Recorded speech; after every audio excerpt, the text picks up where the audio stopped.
அறந்தாங்கி அப்படின்னா நிறைய பேருக்கு நிறைய நிகழ்வுகள் ஞாபகத்திற்கு வரும். அறந்தாங்கியில் வீரமா காளியம்மன் அப்படின்னு ஒரு ஆலயம். இந்த ஆடி மாதத்தினுடைய சிறப்புக்காக இந்த காளியம்மனை பற்றிய பதிவுகளை உங்களிடம் பகிர்ந்து கொள்கிறேன். ஏன் அப்படின்னா, இந்த வீரமா காளியம்மன் ஒரு சுயம்புவாக ஒரு கல்லை வச்சு பூஜை பண்ணிக்கிட்டு இருந்தாங்க.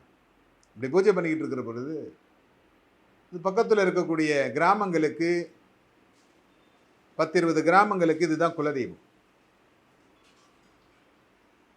ஆனால் இதுக்கு ஒரு சிலை செய்யலாம், ஒரு கல்லை வச்சு வழிபாடு செஞ்சுக்கிட்டு இருக்கிறோம், இதுக்கு ஒரு சிலை செய்தால் நன்றாக இருக்கும் அப்படின்னு சொல்லி எல்லா கிராம மக்களுடைய பஞ்சாயத்தும் சேர்ந்து ஒரு முடிவு எடுக்கிறாங்க.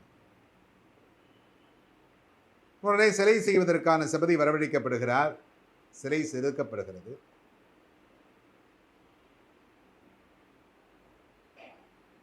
நான்கு கரங்களோடு அந்த சிலை வடிவமைக்கப்படுகிறது.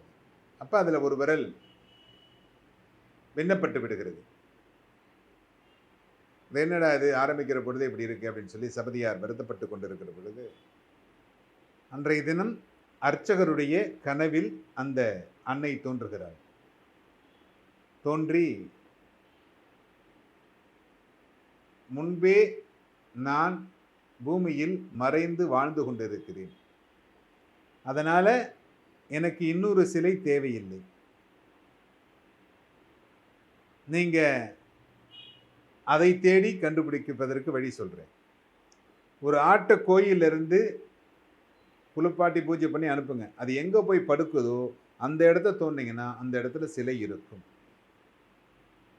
அப்படின்னு சொன்னா, அவர் உடனே அர்ச்சகால் ஊர் மக்கள்கிட்ட சொல்லி பஞ்சாயத்தாரெல்லாம் சேர்ந்து அர்ச்சகர் சொன்னதை வாக்கா எடுத்து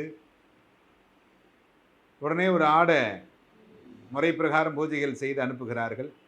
அந்த ஆடு சென்று படுத்த இடத்தில் தோண்டி பார்த்தால் அங்கே ஒரு சிலை இருக்கிறது. என்ன ஆச்சரியம்னா, அந்த சிலையிலையும் அந்த கை பின்னப்பட்டு இருக்கிறது. வீரமா காளியம்மன் அப்படிங்கிறது நிறைய சக்தி வாய்ந்த அம்பாளுங்க.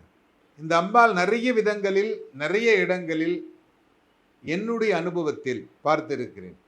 கால் மட்டும் வைத்து வணங்கக்கூடிய வீரமா காளியம்மனை கூட நான் பார்த்துருக்கேன். 2 பாதம் மட்டும் இருக்கும், உருவம் இருக்காது, மரத்தையே உருவமாக வைத்திருப்பார்கள்.